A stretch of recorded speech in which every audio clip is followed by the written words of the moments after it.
নমস্কার, আশা করছি সকলে খুব ভালো আছো। আবারও নতুন একটা ভিডিওতে সকলকে জানাই অনেক স্বাগত।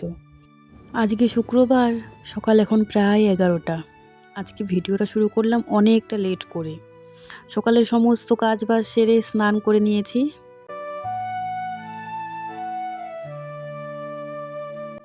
সেদিন যে হ্যামিল্টন থেকে একটা থান কাপড় নিয়ে এসেছিলাম, তোমাদেরকে বলেও ছিলাম যে এই কাপড়টা দিয়ে আমি নাইটি বানাবো।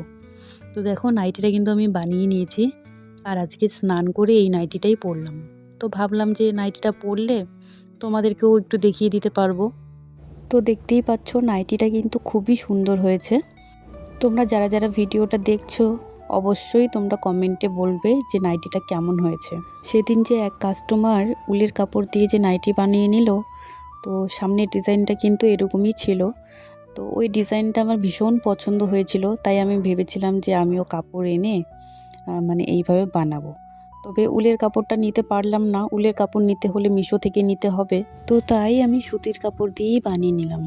তো চলো তাহলে নাইটিটা তোমাদেরকে দেখিয়ে দিলাম, তোমরা অবশ্যই জানাবে যে নাইটিটা কেমন হয়েছে। তো চলো, এখন হচ্ছে পুজো করব, পুজো করে তো রান্নাবান্না বসাতে হবে।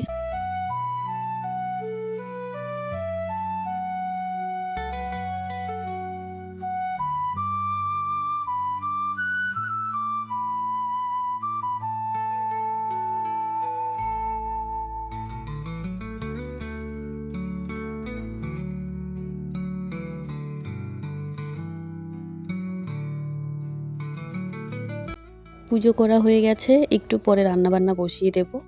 তো রান্নাবান্না বসানোর আগে আমি একটুখানি ম্যাগি বানিয়ে নিলাম।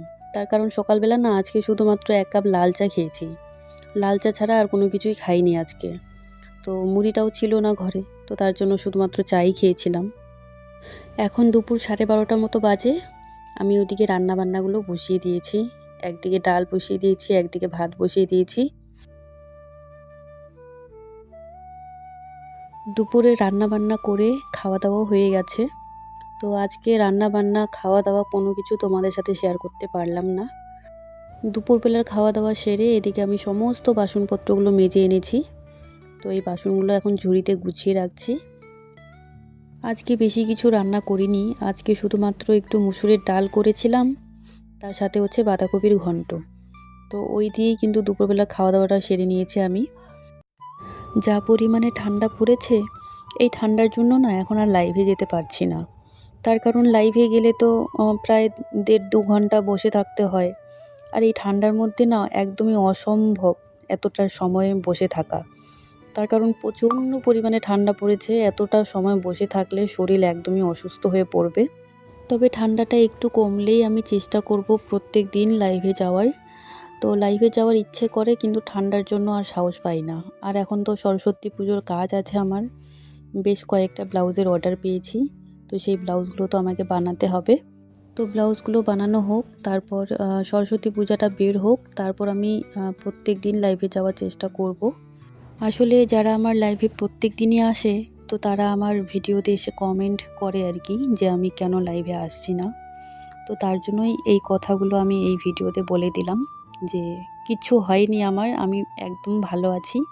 তবে ঠান্ডার জন্য লাইভে আসতে পারছি না। ঠান্ডাটা একটু কমলেই আমি চেষ্টা করব প্রত্যেক দিনই লাইভে আসার।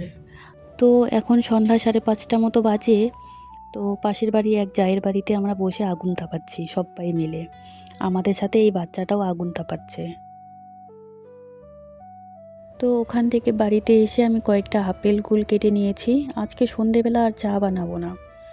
ও কিছুক্ষণ আগে বাড়িতে এসেছিল, ওকেও জিজ্ঞাসা করলাম যে চা খাবে নাকি। ও বলল যে চা খাবে না। তো তার জন্য আমি আর একার জন্য চা বানালাম না। কয়েকটা আপেল কুল কেটে নিয়েছি, এটাই এখন খেয়ে নেব। এগুলো খেয়ে আমাকে আবার সেলাই কাজে বসতে হবে। মোটামুটি 3-4টা ব্লাউজ কাটিং করব আজকে। আজকে আর সেলাইয়ে বসবো না, তবে 3-4টা ব্লাউজ কাটিং করে রাখবো, যাতে আমি কালকে সেলাই করতে পারি। কালকে ওই 4টে ব্লাউজ তো একসাথে আমি কমপ্লিট করতে পারবো না একদিনেই, এই ঠান্ডার মধ্যে। তবে কালকে চেষ্টা করব যে 2টো ব্লাউজ যাতে একবারে কমপ্লিট করতে পারি। তো তার জন্য আজকে কাটিং করে রাখছি। তো ব্লাউজ পিসগুলো কাটিং করে রেখে দিয়েছি। এবার হচ্ছে রাত্রির জন্য রান্নাবান্না বসাবো। এখন রাত্রি প্রায় 8টা বাজে। তো চলো তাহলে আজকের মতো ভিডিওটা আমি এখানেই শেষ করছি। সবাই ভালো থাকবে, সাবধানে থাকবে।